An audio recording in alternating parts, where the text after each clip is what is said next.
146।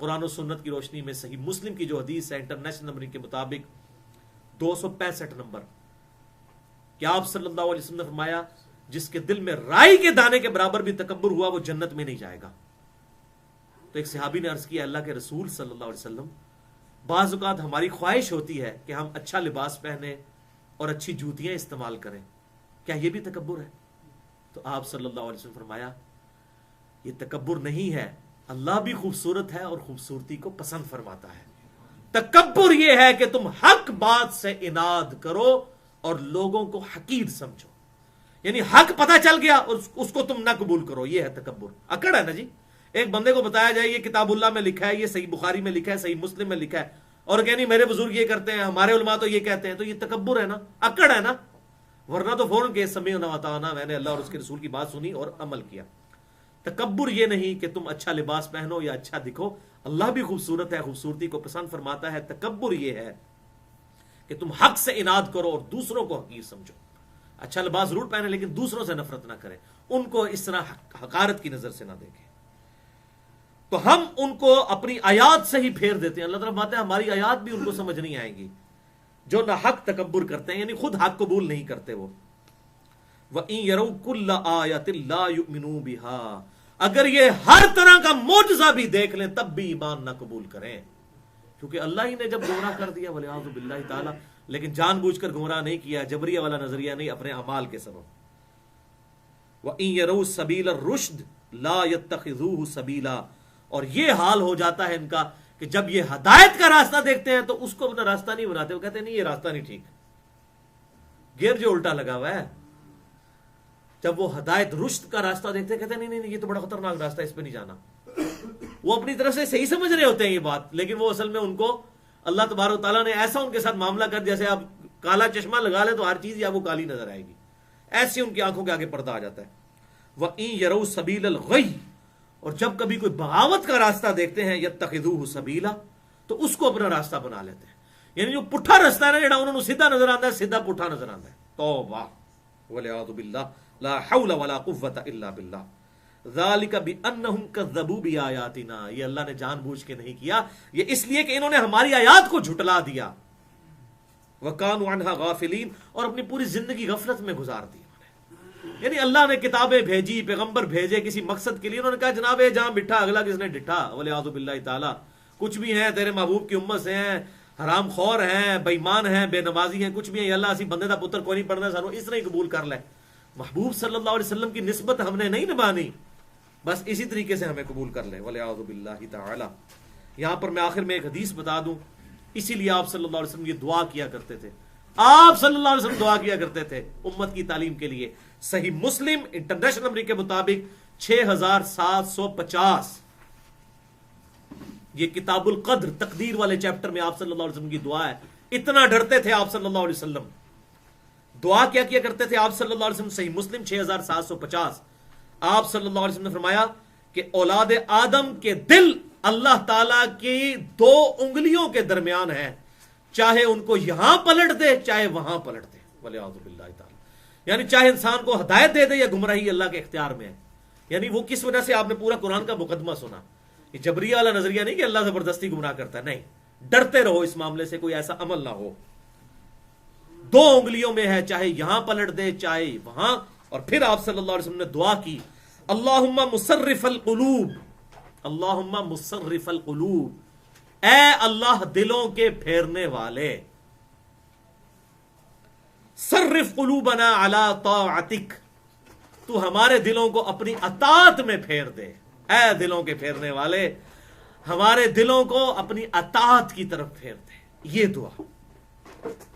یہ دعا بھی یاد رکھیں، یا قرآن پاک کی وہ دعا تو زبردست ہے، ربنا لا تزغ قلوبنا بعد اذ ہدیتنا وہب لنا من لدنک رحمہ انک انت الوہاب، اللہم مصرف القلوب، صرف قلوبنا علی طاعتک، اے دلوں کے پھیرنے والے ہمارے دلوں کو اپنی اطاعت کی طرف پھیر دے، آمین۔ اللہ تعالیٰ سے دعا ہے جو حق بات میں نے کہی اللہ تعالیٰ ہمارے دلوں میں راسخ فرمائے، اگر جذبات میں میرے منہ سے کوئی غلط بات نکل گئی تو اللہ تعالیٰ ہمارے دلوں سے محو کر دے، ہمیں کتاب و سنت کی تعلیمات پر عمل کر کے دوسرے بھائیوں تک پہنچانے کی توفیق عطا فرمائے۔